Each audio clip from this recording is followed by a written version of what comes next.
joining. We are going to get started. So my name is Amina Shafiq Horton, and I am a senior. I'm in a program called the World Bachelor in Business, which is a 3-degree program with the University of Southern California, the Hong Kong University of Science and Technology, and Bocconi University in Milan, Italy.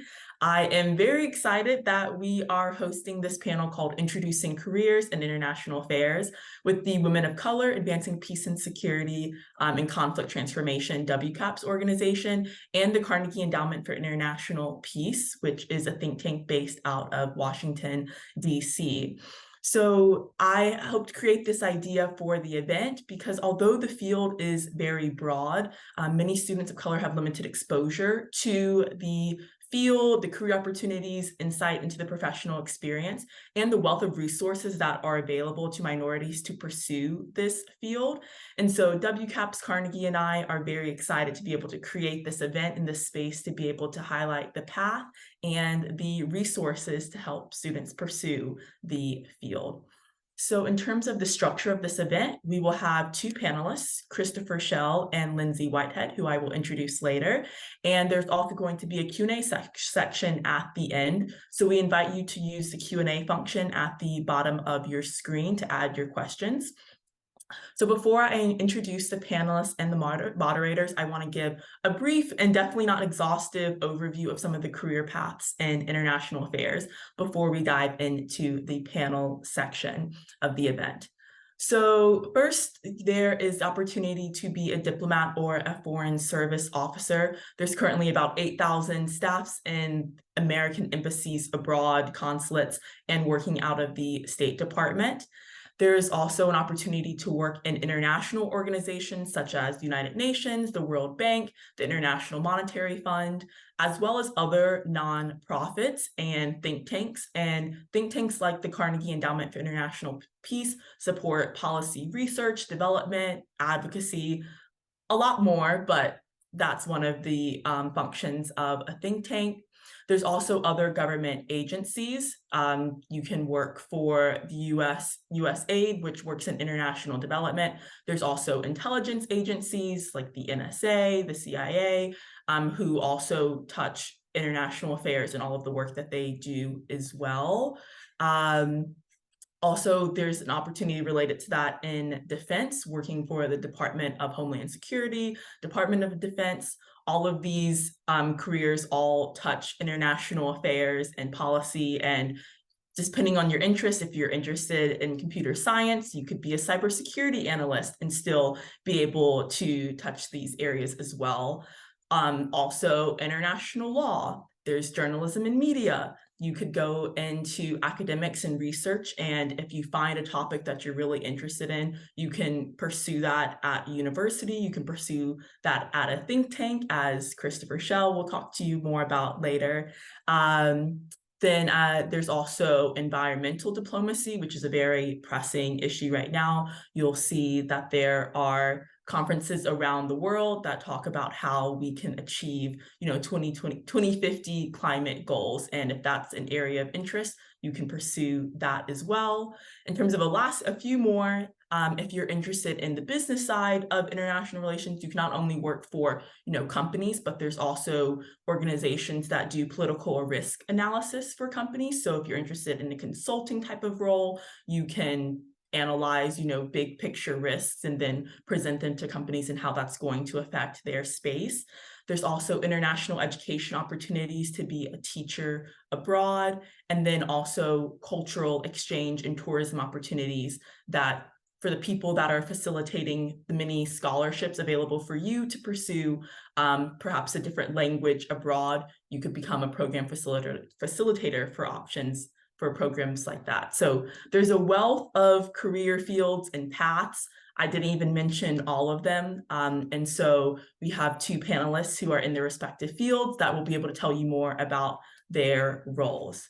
So first to introduce our moderators, we have Arya Patel, who is a longtime member of WCAPs and serves as the co-chair of the Asia Pacific Working Group. She is currently working as the chief of staff of the Maina Mahila Foundation in Mumbai, India, working on education for menstrual health and hygiene and employment for women. So we are very excited to have Aria supporting us as a moderator today. Next, we have Alexis McNally, who is a Haitian-American human rights lawyer. She's a program officer at the International Legal Foundation, where she oversees programming to provide high-quality legal services to poor and vulnerable people suspected or accused of committing crimes in countries, including Myanmar, Palestine, Tunisia, and Trinidad and Tobago. Alexis is also the author of an illustrator of an inclusive children's book series called the Ladybug Collection, which follows a young Black heroine as she navigates issues concerning bullying and fear in a lighthearted and fun way. So we're excited to have Alexis with us today, who will be asking questions to our panelists. And our first panelist is Christopher Schell. He is a trained historian currently based in Washington, D.C., and is working to help the U.S. have a more disciplined foreign policy. He is a fellow in the American Statecraft Program in the Carnegie Endowment for International Peace. At Carnegie, Christopher leads a project that examines the impact of U.S. foreign policy on Black Americans since the end of the Cold War. His writings and his relationship with African Americans and international politics have appeared in Picturing Black History, the Journal for African American History, and Gotham, a blog for scholars of New York City history. Christopher received his bachelor's from Howard University and his PhD from Michigan State University in history, where his research was supported by several MSU awards, including the Walker Hill International Award, the Madison Kuhn Award, and the TIAA Ruth Sims Hamilton Graduate Research Fellowship. We're thrilled to have Christopher Schell speaking with us today and providing insight on his experience. And for our second panelist, we have Lindsay Whitehead. She is a globally minded educator with more than a decade of experience educating domestically and abroad. She received the Presidential Award for Service, providing technical assistance and professional development training for administrative staff in Adama University in Ethiopia. Lindsay is also a recipient of the Fulbright Research Grant to India, where her research focused on the factors that influenced international student enrollment and adjustment. Lindsay currently serves as the Senior Associate of Philanthropy for UNICEF USA. In this role, she's responsible for implementing the organization's strategic vision to secure six-figure annual gifts with a focus on raising flexible, unrestricted funds to support UNICEF programming in 190 countries and territories. Lindsay is pursuing her PhD in higher education, leadership, and policy at Howard University, and she holds a bachelor's degree from Edinburgh University in Pennsylvania and a master's in arts for teaching from the University of Pittsburgh. We are also thrilled to have Lindsay joining us today with Christopher. They will both be able to share a wealth of insights into their experiences, and I welcome you to ask questions to them in using the chat function. So now I will be handing it off to to Alexis, who will be asking the panelists questions about their experience. So Alexis, please take it away. Thank you. Thanks, Amina. Good morning, everyone. Thank you again for spending your time here with us today. We're just going to dive right in. We've got a lot of ground to cover in the next 50 or so minutes of our panel. So hopefully we can get to hear from all of the amazing people that Amina just introduced. And first, I'll start with you. Could you share with us how you entered this field and how you landed your current role?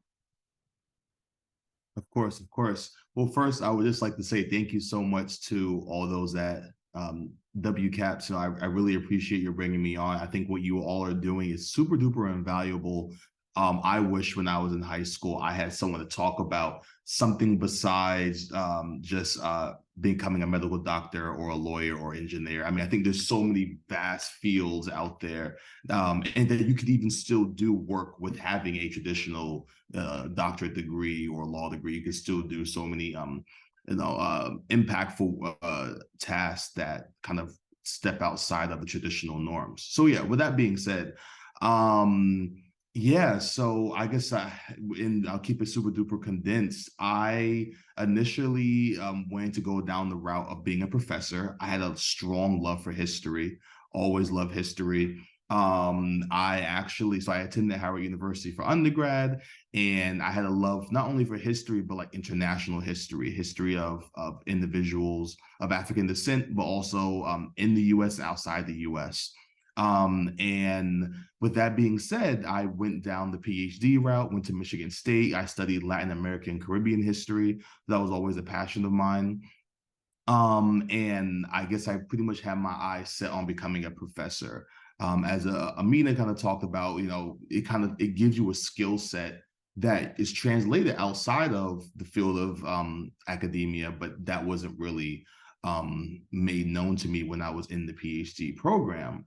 But fortunately, it really came down to networking. And I guess I could kind of talk on that a bit, kind of what we're doing right now. I was in a program for African American men, young professionals, and Carnegie had a position where they were trying to work on how do we make U.S. foreign policy speak to the American people. That's something, I don't know how old the high schoolers are, but if we remember in the 2020 campaign, that's something that was hammered down a lot. Unfortunately, it was hammered down by Trump, and there was a certain type of rhetoric. But how do we make this field of foreign policy, the international relations, more relatable to the American people? And I came across the position, and it was talking about how do we translate U.S. foreign policy, how do we understand U.S. foreign policy and racial minorities, in this case, African Americans. But with that being said, having my PhD essentially gave me a certain set of skills that even though it was with Latin American Caribbean history in like the mid 1900s, it was still translatable, being able to read, synthesize a bunch of information, being able to conduct a lot of research, being able to take really abstract concepts and then kind of make it digestible for the people. So it's, in short, that's kind of my my life's journey. I could go on, but hope I kind of touched on your question there. Thanks, Chris. So I just want to highlight a couple of things that Chris said. It seems like, you can start out going down one path, and as you are going along this journey and you're figuring out, more information about what you want to do, you're exposed to a lot of different things. Maybe your interest gets piqued in, international affairs in some particular area, and then that shifts the direction, but that's okay. And luckily, you have all of these transferable skills that you're gaining along the way that now you can target towards this new role. And going back to Amina's point at the very beginning, almost anything that you're interested in, you can pursue in an international context. Lindsay, handing it over to you, maybe you can tell us a little bit more about how you started, what you were thinking about in high school, undergrad, and what brought you to where you are today. Sure, absolutely. So just wanting to kind of reiterate, Christopher as well, thank you so much for just extending this opportunity. Excited to be able to share about my experiences with all of you today. I think for me, when I was thinking about this question, I thought back to like my 13-year-old self. And at 13, I haphazardly asked my cousin if I could tag along with her on a trip to Bermuda. And this was the very first time that I was out of the country. And just to give a little bit of context, like I'm like first generation African American girl, like grew up single parent family, like that type of thing. And so being able to like go overseas was like, what? Like I can't believe that this is like a reality. And so we went to New York City and we got into the dock and we were looking at this big huge cruise ship, and I was just like so completely, fascinated. And then we got there and I was like, wow, there's like a whole other world outside of Pittsburgh, Pennsylvania. And there are so many other places on this globe that I haven't seen or explored. And I wonder what it's like for people in these other places of the world. I wonder what they think, what their experiences are like. And that for me was really the catalyst for wanting to pursue a career internationally. I didn't know it at the time, But it really just was the trigger that was like, okay, there's so much more to be seen beyond my little border of like my city or my state or my country for that matter. And so I think, similarly to what Chris has already shared, I didn't necessarily know of the direct career paths. I wish someone would have shared with me, like, here's the route that you should take, right? But I think that there's also something to be said and trying different things and recognizing that those things are also a part of your journey and bringing you to where you need to be. So in undergrad, I was a communication major. So I was like, okay, I'm going to be the person like on the news, like I'm going to be on CNN, you know what I mean? Like that's going to be me. But then I did some internships and I was just like, this is not for me, like at all. And so then the interconnecting fabric that has always been a part of my life has been education. I come from a family of educators. My mom worked in public schools, my aunt, my grandma. So it was just kind of like the routine for me. And so I ended up becoming a teacher. So shout out to all the teachers here on the call today. But yeah, so I became a teacher and I thought, how can I bring the experiences that I had as a student growing up to my students?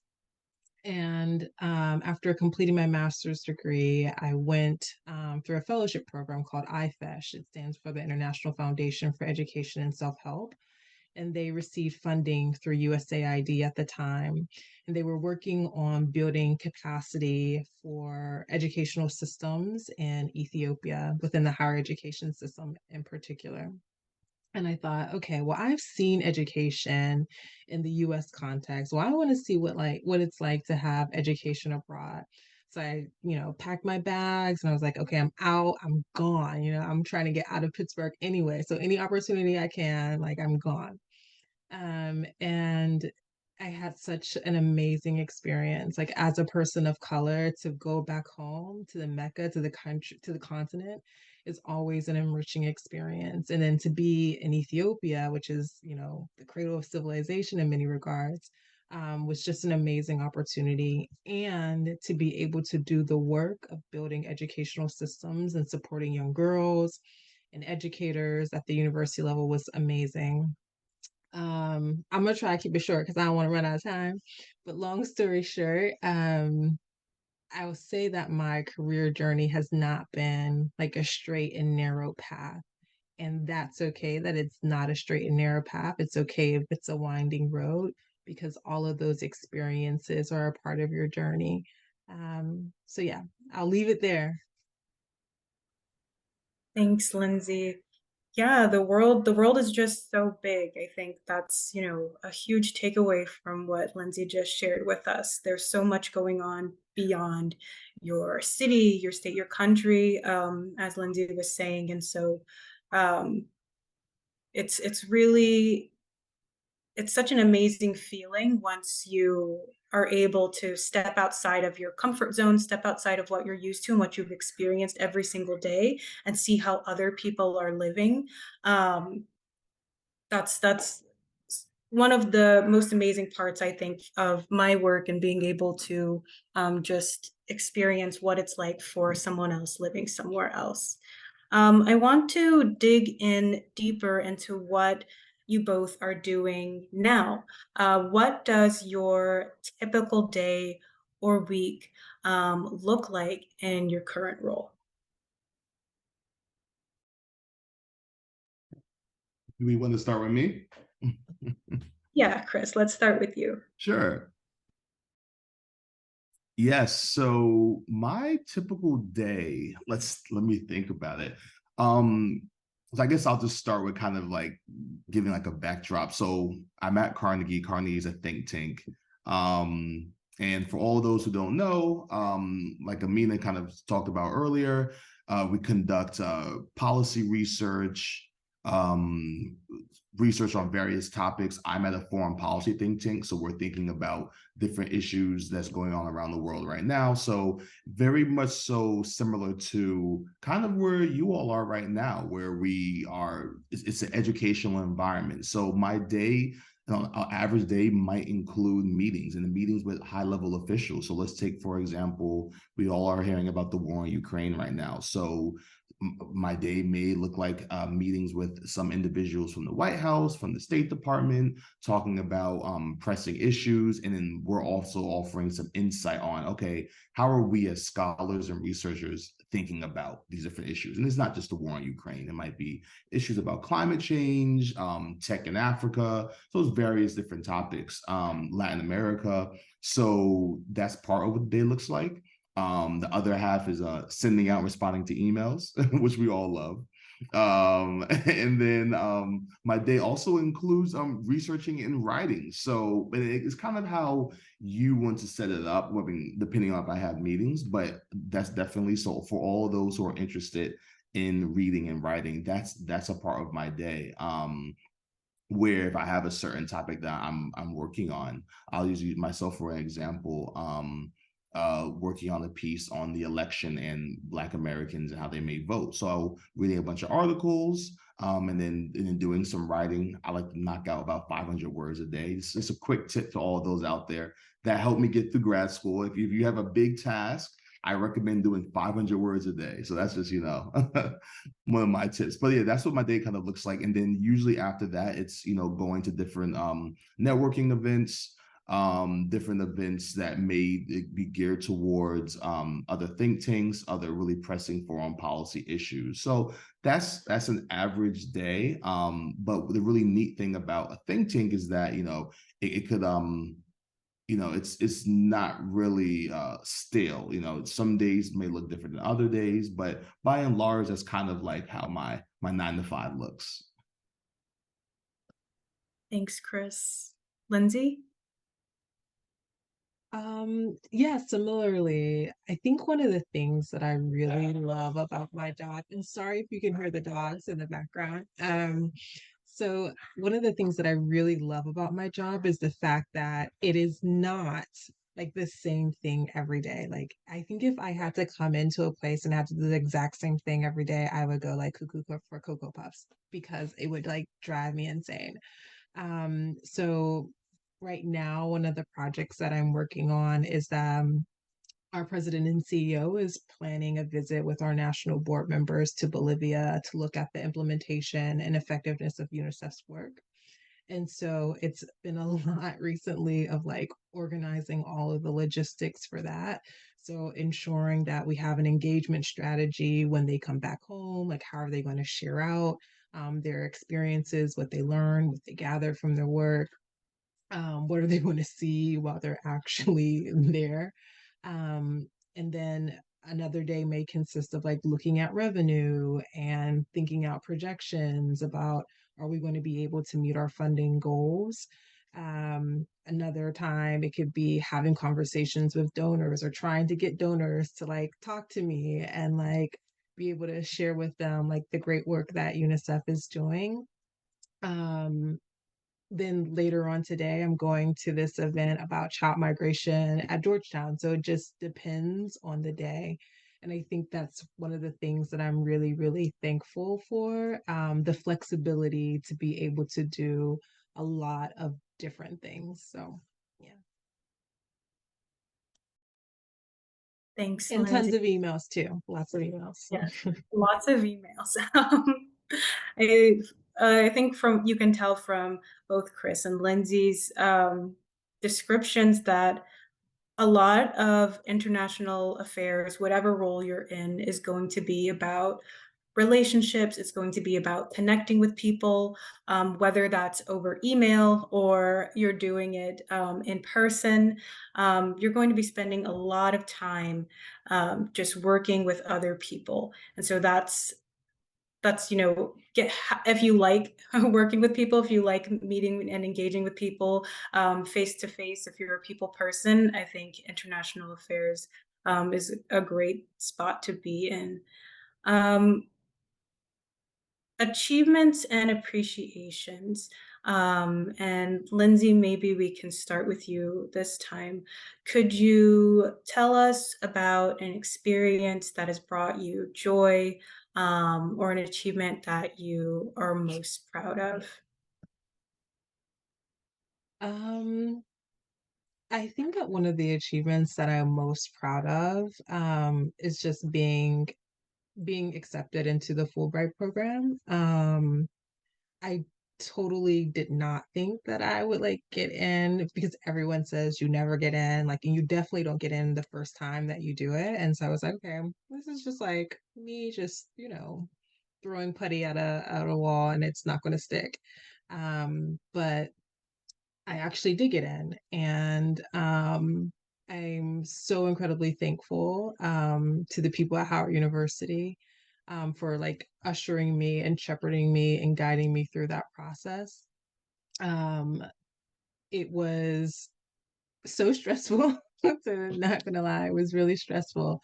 But I think it's having the writing skills, it's having the conversations with people, it's tapping into your network that helped me in terms of the process.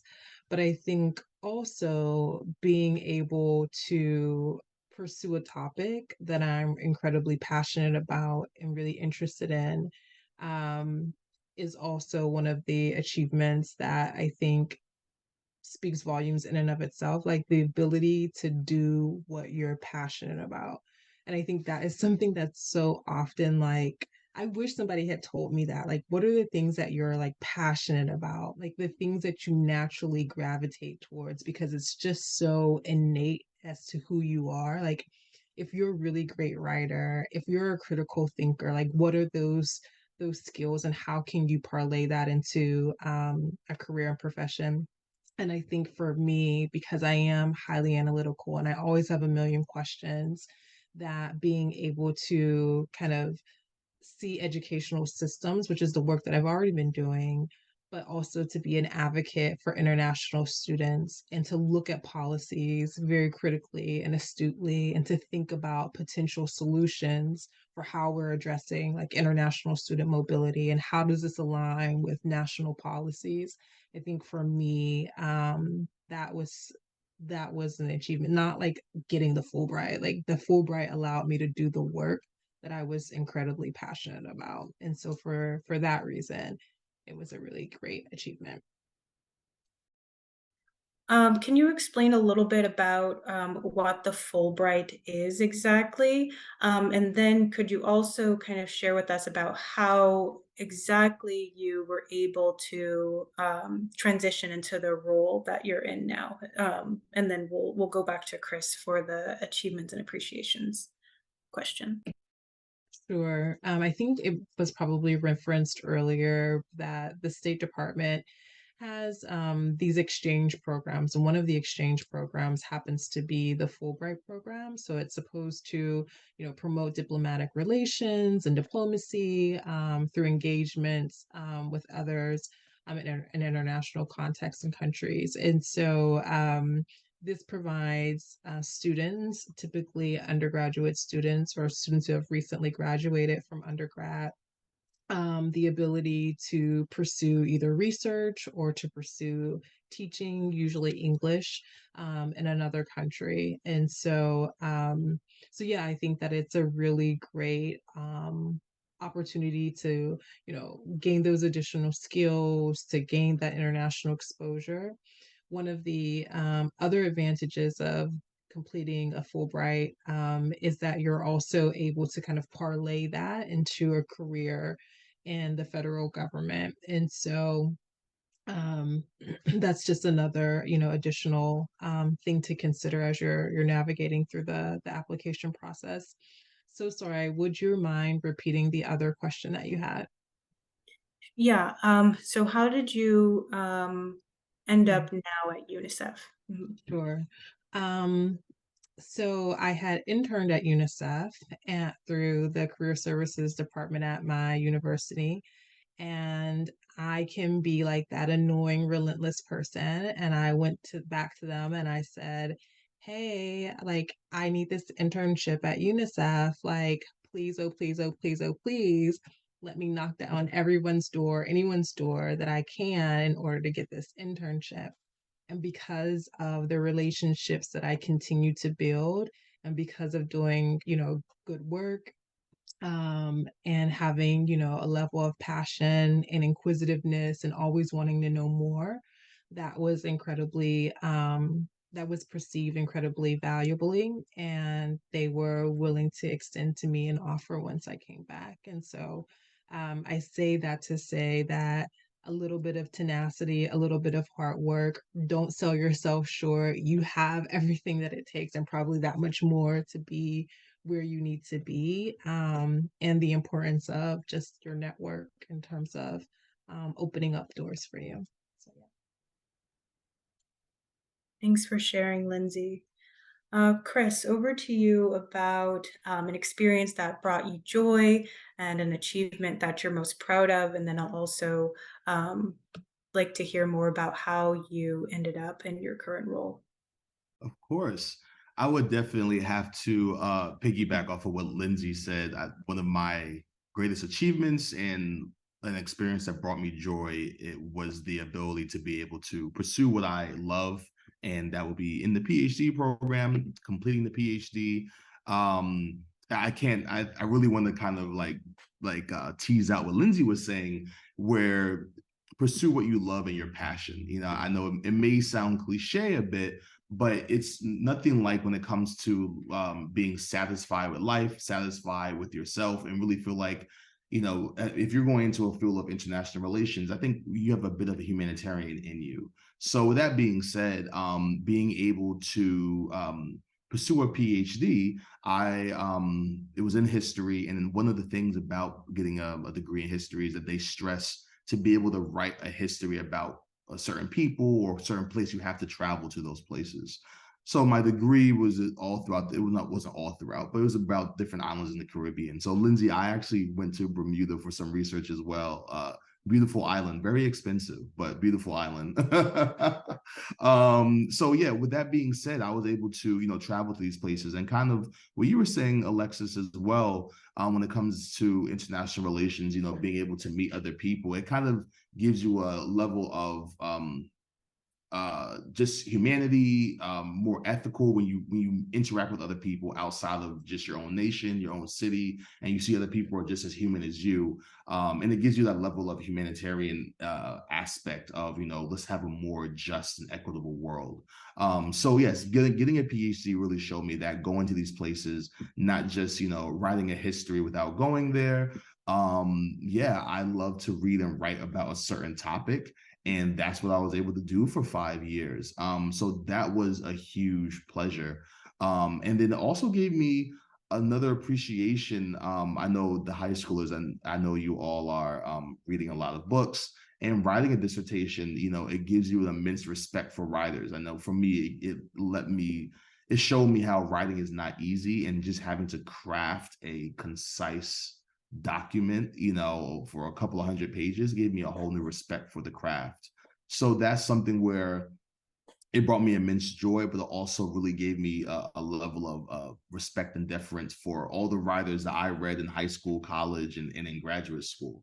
And what was the other part of the question? Yeah, how did you end up in your current role? Yes. So, excuse me, how did I end up? Yeah, so I touched on it just a bit earlier. So I was on the path to becoming a professor once I got my PhD, which I still will recommend to folks. I think we need more people of color in academia. So just because I didn't go immediately into it doesn't mean that no one else should go. I would definitely love to be back in the classroom, and spice up academia a bit. So I was on that path, but then excuse me, I was open to other things outside of just outside of academia. I was like, I didn't want to commit to the idea that a PhD, you're only good for being in the academy. I was committed to the idea that I can use these skills for other things. And my degree was in some way was the past, but it was still outside of the confines of the United States. And then coming back to it, it was networking. I had very little knowledge about think tanks, but I was from undergrad, I was in a organization for, it's called the Institute for Responsible Citizenship. I don't know if we have African American males in the group, but I can share with you all. It's for it's for college sophomores, and they take African American men and they bring them to DC for 2 summers. And that was great. So one quick recommendation I will make, I don't know if there's some high schoolers or college students here, but if you are on your way to college, join organizations, stay involved, because it really came back years later to benefit me, where a member of the organization was saying how, hey, we have this position, we need an expert to be able to speak on African Americans and African American experience and their relationship with the U.S. foreign policy. And fortunately, because of the networking, because of the involvement in the community building that I did in undergrad, it paid off. So with that being said, I think there's kind of somewhat of a lesson there where, stay involved, network. I mean, you're doing it right now, so it really helps. Like you said, Alexis, that it's really about, interacting and being a people person. Definitely, definitely. Network, network, network. I think at this point we're all probably so sick of this word. For our high school students and undergraduate students, you're just beginning, and unfortunately, or fortunately, however you choose to look at it, the world is really like your lifeline is your network. And as Chris just mentioned, you're doing this opportunity right here is a networking opportunity. You're getting to know Lindsay and Chris. You'll get to know Amina, Aria, and myself a little bit more over the next few minutes. We'll make our contact information, those who would like, available. If you would like to reach out and hear a little bit more. And we'll also be sharing with you all a resource guide. So giving you a practical guide now for steps that you can take in this moment to help you get on your way. And Aria is going to share a little bit about that in a moment. I wanted to get to a question in the chat. Are there any particular skills, and we'll start with Lindsay, one should have before applying to international affairs, like communication, negotiation, and diplomacy? Is it heavily recommended you know another language? And I guess actually whoever wants to take that question. I mean, I think, communication skills are always effective, regardless of what career path you go down. You're always going to have to communicate with people. And so I think the better you are at that, the more likely you'll be able to advance in your career. I would also argue that writing skills are incredibly important as well. The 2 modes of communication are always either verbal or in written form, and your ability to demonstrate your ideas, your ability to kind of influence via your writing, I think are invaluable skill sets in any career profession that you have. I would also say, like, people skills, like, are you a dependable, reliable person? Do you have a positive go get 'em type of attitude? Are you willing to go the extra mile? I think those are the attributes, the soft skills that people really like. I was having a conversation with one of my mentors literally last week, and not to discredit, being, academically astute, because you know, you need to have your degree. That's incredibly important. But another incredibly important portion of that is the soft skills. Like, people hire people because they are good people and also because they can do the work. I don't think that, it's not always what you know, right? It's also who you know. And so I think that, again, it's the importance of really tapping into your network. I can't reiterate it enough. But those are some of the skills that I think are incredibly important. communication, writing, hard work ethic, but also determination and grind because it's not easy out here. Let me just be honest. Like it is not easy. And so you have to have that level of persistence and tenacity because people are going to say no. People are not going to respond to your email. And so you still have to find other ways to like getting accomplished what you need to be, what you want to accomplish for yourself and for your life. So, yeah, hopefully that answers your question. Yeah, definitely.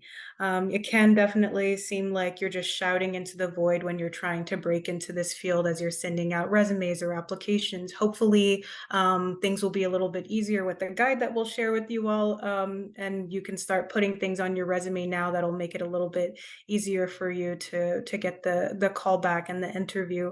Chris, did you have anything you wanted to add to what Lindsay said? Yeah, I mean, Lindsay pretty much summarized everything. She said it, succinctly. But I would just really quickly say you're right.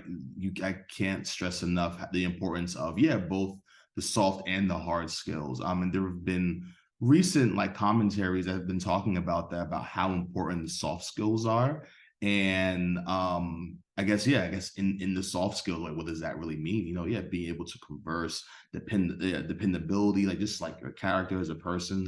So I think all of those are really important. I guess one would ask, how does one, kind of brush up on their soft skills? I mean, I think just going to, being involved, kind of just stepping out the books a bit, and going to different, being active. I know COVID was kind of isolated us for a while, and so that's something that we got to keep in mind. But now that the world's back open, that's something that we should really think about when it comes to being a well-rounded person, because usually that's what it is. When you're in the field of international affairs, everyone's brilliant, and just having those soft skills, doing small things like you meet somebody and sending them like a thank you email after, it just really kind of like sets you apart.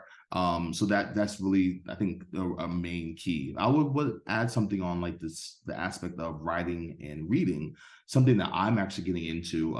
Read all types of writing.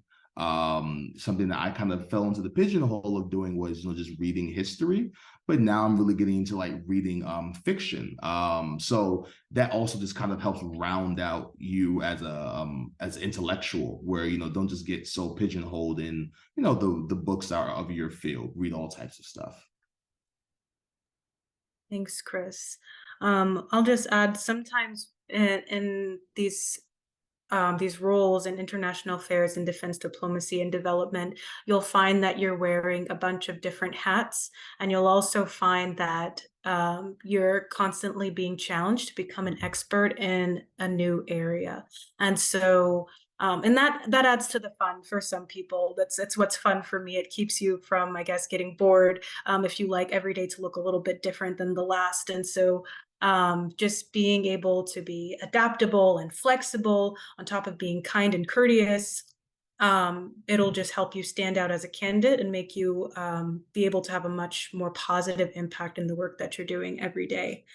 The last question on my list, and then we'll actually shift to Aria completely, is some tips from Lindsay and Chris. What can students do now to launch their careers? What can a high school student do now? What can an undergraduate student do now to launch their career into international affairs? And whoever is ready to go. I can jump in. I think, okay, so when I think back again to like my high school self, I was just so unaware, right? And I think that there's a level of like reflection. Like I would begin with like self-reflection. What are the things that I really enjoy doing? And like what are the things like I naturally gravitate towards that like don't feel like a chore to do, that like I get excited and I get interested naturally and motivated in doing. And like if nobody paid me to do this, I would still do this for free. Okay, you still gonna get coins, like we want to get coins, but I would still do this for free. And so I think that is incredibly important to just take some time to really think about yourself and like what you enjoy. The other thing that I would say is getting feedback, because for me, I'm always like the person that kind of like second guess myself. And I think getting that feedback from other people is that additional confirmation of like, yeah, like I also noticed that you are really great at doing XYZ. And so that gives you that additional confidence and confirmation that, yeah, like check, check, check, I am really great at writing, or check, check, check, like I really am great at public speaking. So whatever that is, get that feedback. I will also say volunteering. Like sometimes when you are in high school and sometimes even in undergrad, it can be difficult to kind of get your foot in the door. But if you open yourself up to like volunteer opportunities, that shows that you have a commitment to the organization, to the mission. And when those opportunities do become available, albeit at a full-time position or as an intern, then they're looking at you because you've already demonstrated that you're willing to, have a level of investment within the organization. The other thing that I would say is to find a mentor. Like I know that it's like the buzzword and it's like cliche now, but tap into people who have already done this, right? Because they can give you insight, perspective, recommendations on how to navigate this journey. You don't have to do it by yourself. There are people that want to support you, who have kind of gone through the bumps and bruises of the hard knocks, and they don't want to see you go through that as well. And so reach out to people, have conversations with people. You're probably all on like, I don't know, what is it, TikTok? So I don't know what it is now, I guess, whatever it is. Like find that person that you're following, or ask someone, in your network, like, hey, would you be open to like just scheduling a Zoom meeting with me? I would love to just hear a little bit more about what you do. And people are open. They're so open and receptive to that. So those would be some of the things that I think are easy lifts to do. Mhm. Yeah, once what oh, sorry. Yeah, no, once again, Lindsay pretty much covered everything, but I think I'll start with the mentor part. What came to mind immediately, what worked for me, I'll speak when it comes to undergrad, really take office hours serious with your professors. So for those of you who may not know what office hours are, so when you're in college, essentially the professor will tell you the hours that they are available to meet with students. And that's for myself, that's what I kind of use to kind of like pinpoint mentors. And that's what kind of helped. Well, that's not kind of, that's what helped me figure out what type of history I was interested in.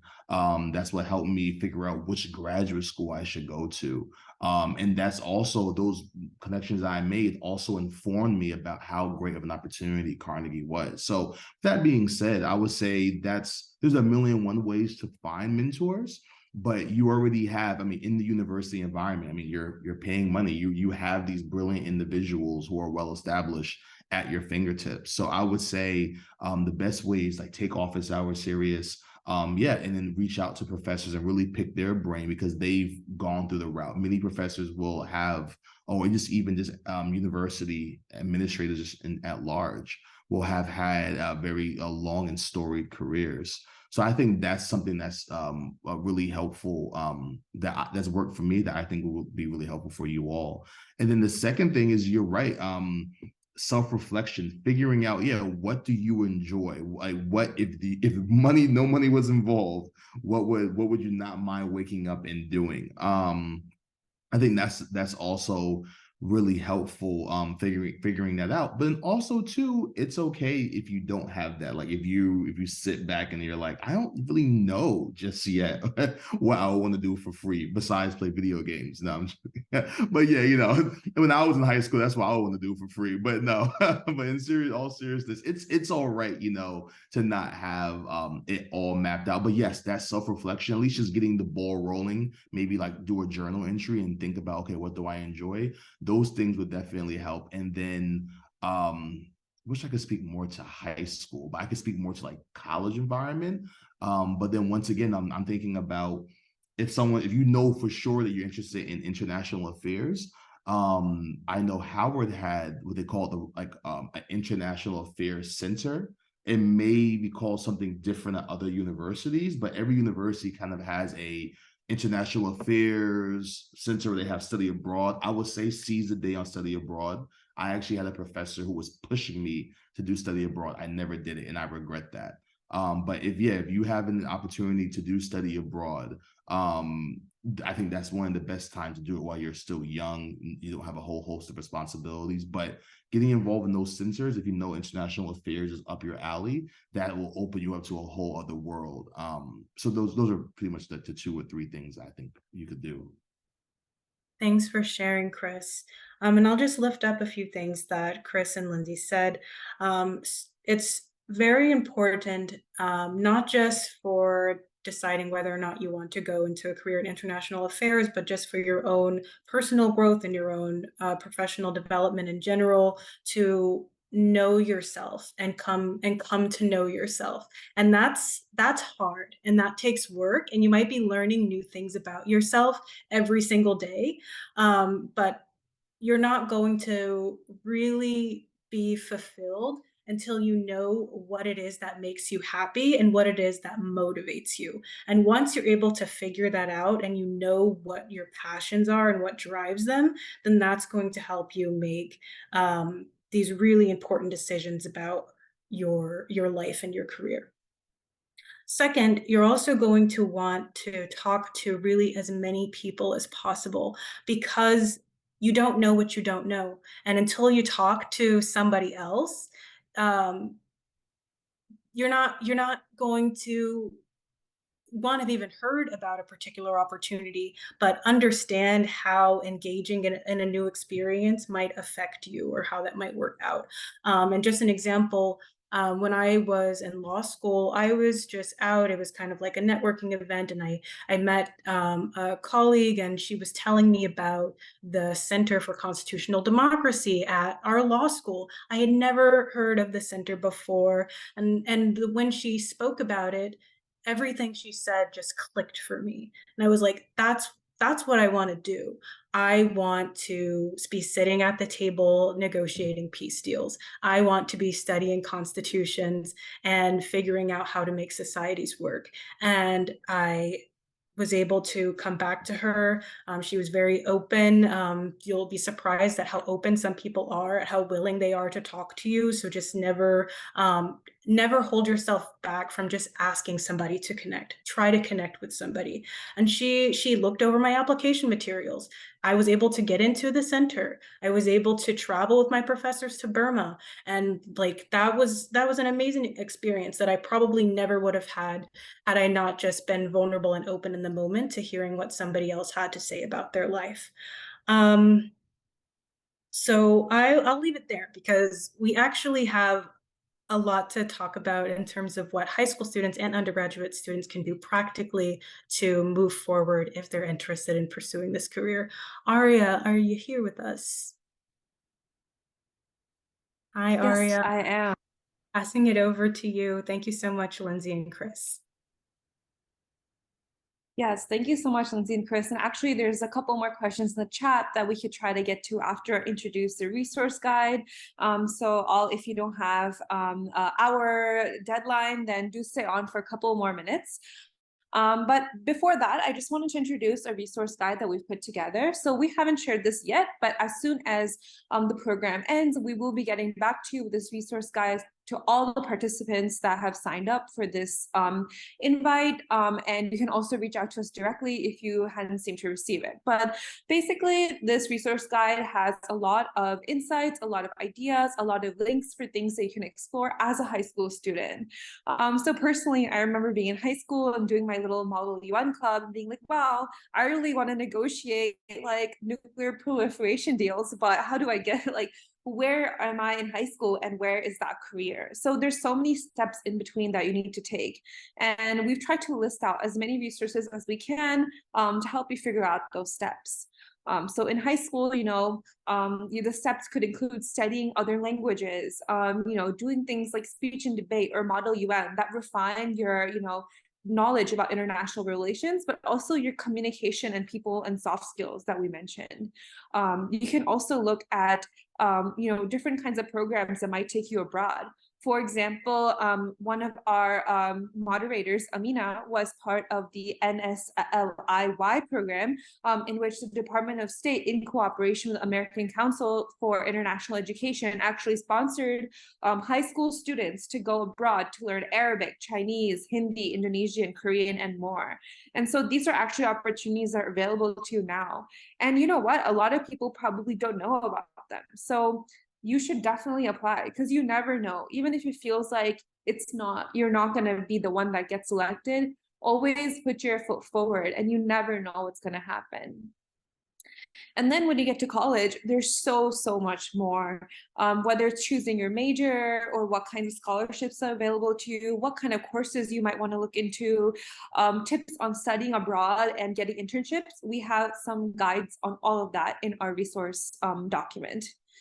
And finally, post-college, we even have some resources on, what kinds of work experiences you might want to take on, teaching abroad fellowships and post-grad scholarships that might be of interest. So when you look through this document, just think about all the different kinds of things that are available to you over the years. And although there's no one defined path, each one of you will find a path towards your passion, hopefully. And that's really why we're all here today. I think, like everyone said, networking is super important. And I know there's a question in the chat about that. And I would love to kind of, bring back the panelists, but also have it open to Amina and Alexis to answer. Amina's in college, and she is more recently a high schooler. I've been out of college for 2 years, so I'm not that far apart either. So I completely understand the feelings of like stress and uncertainty and like pressure that you feel. But we can kind of tackle this together. And remember, you're never alone. So please do add more questions in the chat. But I do want to start with this one question, which says, do you have any tips about building relationships with mentors and your network in general?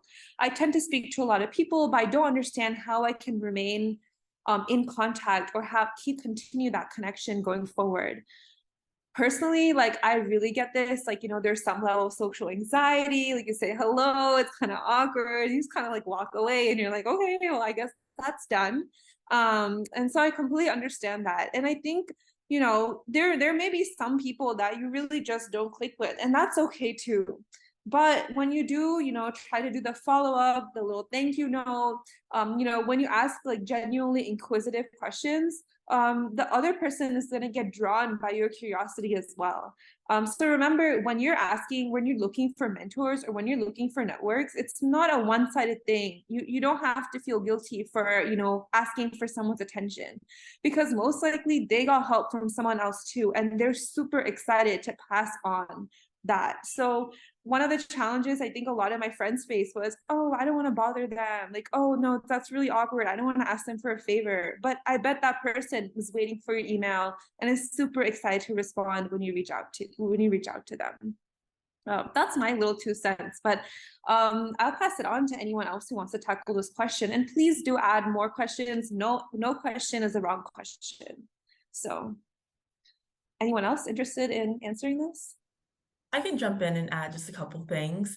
I would say that don't be afraid there's the term cold email someone, and that's just referencing emailing someone that you've not met before. I think a great first step though is emailing people that you do have some kind of connection with. You've attended a panel, you've seen them in passing.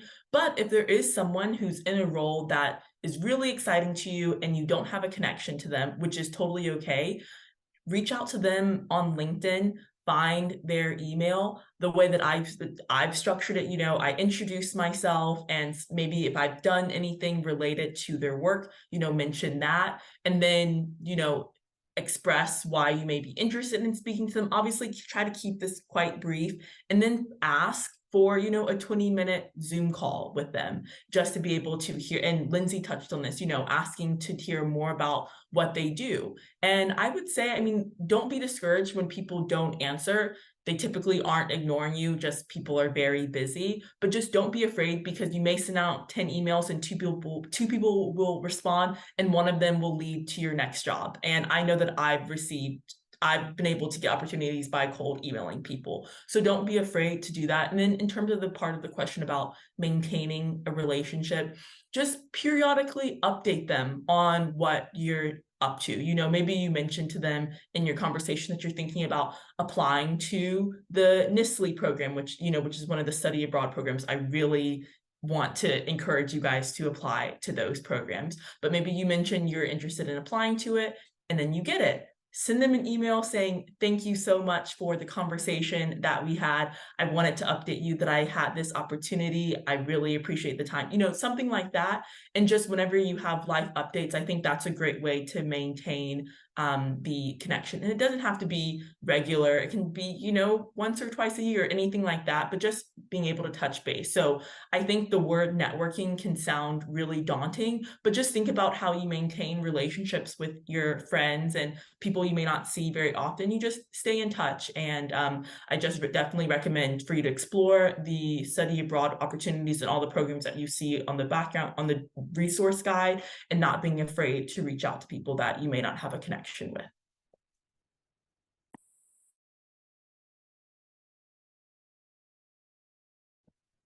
I'll just add a little piece also to maintaining the relationships with individuals that you've connected with, on top of just, you know, updating them about what you're up to. If over the course of your conversation or conversations that you've had with this person, you found out something that they're interested in, and you come across an article online about that particular thing, you know, that's something that you could share with them and say, oh, hey, I saw this article online and it made me think of you in our conversation. And I think this about this, and, you know, just kind of dropping it in and sharing it with them. And then that allows you to also just maintain that relationship, showing them that you were actually listening to them, that you did understand, you know, what their work is that they actually do. And then maybe it's an article that they didn't even come across, and now you've, you know, given them this interesting piece of literature that they can engage with as well.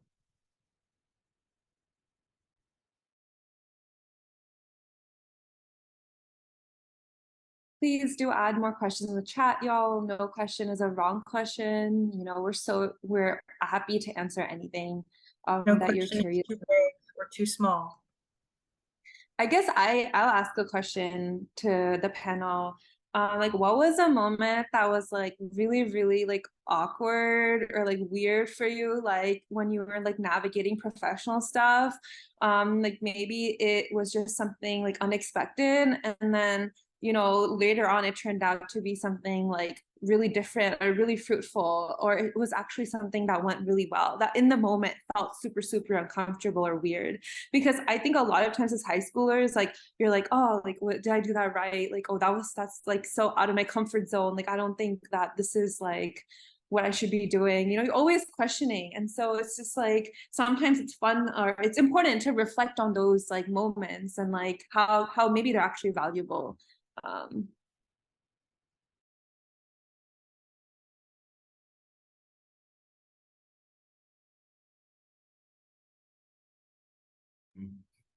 I guess I would start with like, yeah, cold emailing, like Amina kind of said. I remember this is when I was in like finishing up undergrad, but there was a professor and we read a bunch of his books, prominent professor on the African diaspora.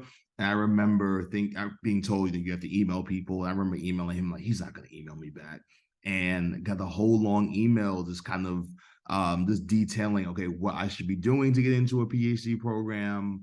It was a very thorough email. We went back and forth. So I guess just on that note, I really felt like, you know, this person that I held in high regard, read all their books, you know, they're not going to see, you know, little old me, you know, senior in undergrad. They're not going to see this email and respond to it, but they actually did. So kind of building on that point about cold emailing, like, yeah, people are busy, but there are also people who will still make time and respond and then give really in detail responses that are helpful in your career. Okay, I'm going to share just how weird of a nerd I am. So this is a little trick that I just kind of recently learned. You can like pre-send, like you can like pre-schedule rather your emails, right? And so like I will like I'll find a person, right? And I'll be like, oh, okay, I want to email this person, but like, okay, it's like 5 o'clock in the evening or it's like 7 o'clock. I can't email them at night because they're not going to be checking their email. So then I try to like schedule the email for like Tuesdays because I've heard that Tuesdays are the day that people are most likely to respond to emails. Not Monday because everybody's coming back on a Monday, like nobody's checking their email. So they're checking their email, but like the most high priority things. But Tuesdays, if you schedule it for a Tuesday, that really works.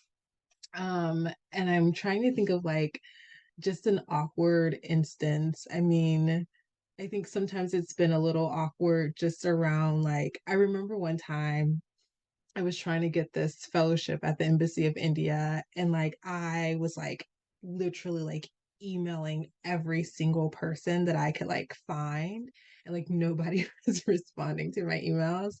Um and then I went onto LinkedIn and I found like the like education director person and I was like, hi, I'm Lindsay. Can I just have like 10 minutes of your time? Like, I would just love, like, I'm passionate about all things like education. Can I please have 10 minutes of your time? And when she responded back to me, like, literally my heart melted because I was like, oh my gosh, like, one, people actually are responsive and like people genuinely do care. And I was just like, oh my gosh, like, this is an amazing opportunity. And she said, well, I have to call you back because you literally like emailed my whole entire team. So I was like, yeah, you're right, I did. But I say that to say, yes, it can be a little bit awkward, but you have to push through that because this is your passion, right? And this is your purpose. And so you just got to do it. We got another question in the chat. How do you overcome self-doubt? That's a hard one. I mean, I feel like there's some doubts all the time. Every day you might have some new doubts about what it is you're doing and how it is you can get from where you are to where you want to go. Um, and there's no easy answer except to say that you can't tell yourself no. Let the outside world say no, and you have to just keep putting yourself out there and leaving yourself open for opportunities. You might still be doubtful that that opportunity is going to come to fruition, that that's going to lead to something good or what it is you wanted when you first put yourself out there, but at least don't hold yourself back. Send your requests, your wishes, your vision out into the universe, and it's going to latch onto something. Lindsay was able to get one person from that office to get back to her. So just, paper the town with what you're interested in and see what comes back. But it's always scary. Sometimes, maybe you'll be able to find somebody who is less intimidating that you can get help with, or at least that can hold you up or vouch for you, and that can also help with overcoming the self-doubt. And I think Chris and Lindsay mentioned this earlier too, about just getting other feedback so that you know what it is you're good at. And then, if other people are telling you you're good at something and it's a lot of other people, then you're probably like really great at that thing. And so, start there. Yeah, I mean, that's a really good question. I would say something that I had to do to overcome self-doubt. You have to kind of brainwash yourself. You have to brainwash yourself into kind of having this inflated sense of self. It might sound kind of crazy, but I will tell you what I did. I would say music is helpful. I'll just say for myself, Nas has a song called "You're the Man." I play that. I mean, especially if I'm in the rut, I just have to play that. And he's just talking about how you're the man. Talking about, I think Nas was picking up himself. Nas might be kind of old for the high schoolers now, but but yeah. So it doesn't have to be hip hop. It could be anything. It could be gospel, whatever. But for me, it's music that's just pumping you up. That's one way, but that's something, just put your headphones in or have your speaker on. And I kind of view that as just brainwashing myself to have an inflated sense of self, where it's like, yeah, why wouldn't they accept me? Like, that's their loss, So that's one thing that I do that's really helped,